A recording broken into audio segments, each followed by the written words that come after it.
안녕하세요. 제21강입니다. 권리는 재산권과 신분권으로 나뉘고 재산권은 채권과 물권으로 나뉩니다.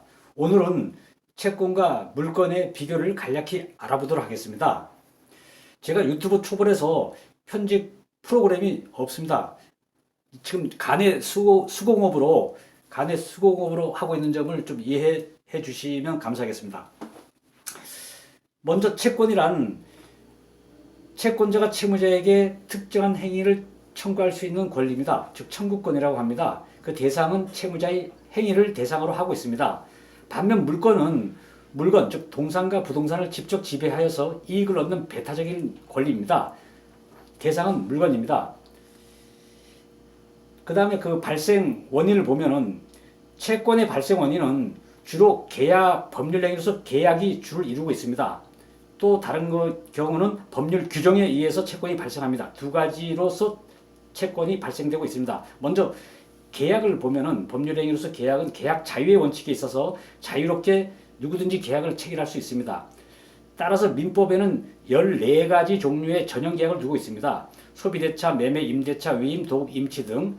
또 계약 자유 원칙에서 민법에는 없지만은 비전형 계약으로서 자유롭게 할 수 있습니다. 단지 이러한 계약 자유의 원칙이 있다 하더라도 민법 103조의 반사회 질서의 계약은 무효로 됩니다. 법률 규정에 의해서 채권이 발생되는 경우는 사무관리 부당이득 불법행위 세 가지가 있습니다. 반면 물권의 발생 원인은 어떻게 될까요? 물권의 발생 원인은 즉 물권 법정주의라고 해서 물권의 종류와 내용이 법에 정하여져 있습니다. 민법에 정하여져 있는 물권을 보면은 소유권과 제한물권으로 나뉩니다. 소유권은 사용수익 처분이 가능한 물권입니다. 제한물권은 용익물권으로서 지상권, 지역권, 전세권이 있고 담보물권으로서는 유치권, 질권, 저당권, 저당권은 여기서 근저당권을 포함하는 얘기입니다. 그리고 그 외에 점유권 등 8개가 민법상 물권으로 규정되어 있습니다.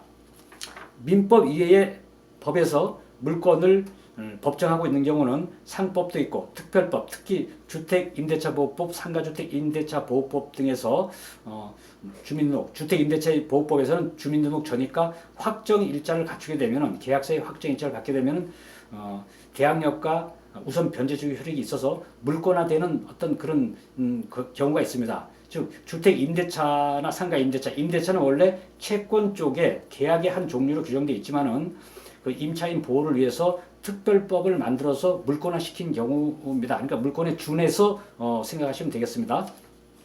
그 다음에 그 공시 방법으로서는 채권은 눈에 보이지 않습니다. 그냥 하나의 개념적인 것입니다. 청구권은 눈에 보이지 않죠. 그러나 물권은 동산이나 부동산 눈에 보입니다. 동산은 점유를, 부동산은 등기부에 등기함으로써 공시하고 있습니다.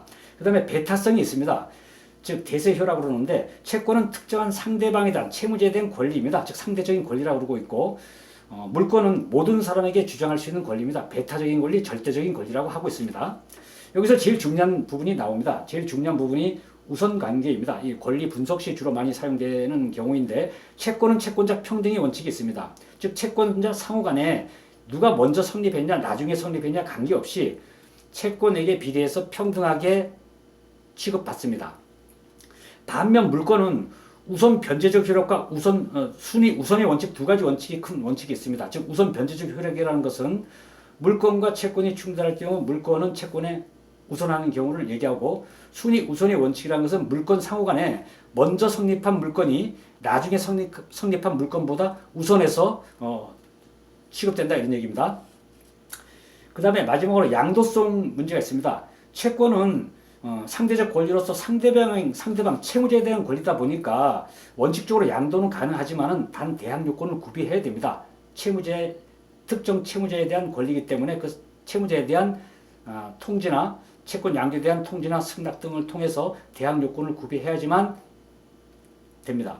그 다음에 물권은 대세적 효로로서 배타적 절대적 권리이기 때문에 누구한테든지 주장할 수 있습니다. 그렇기 때문에 자유롭게 양도가 가능합니다. 이상으로 채권과 물권을 비교해 보았으며 다음에는 어떤 세부적인 사례나 또 이와 관련된 판례 등을 통해서 좀 더 알아보도록 하겠습니다. 이상 마치겠습니다. 감사합니다.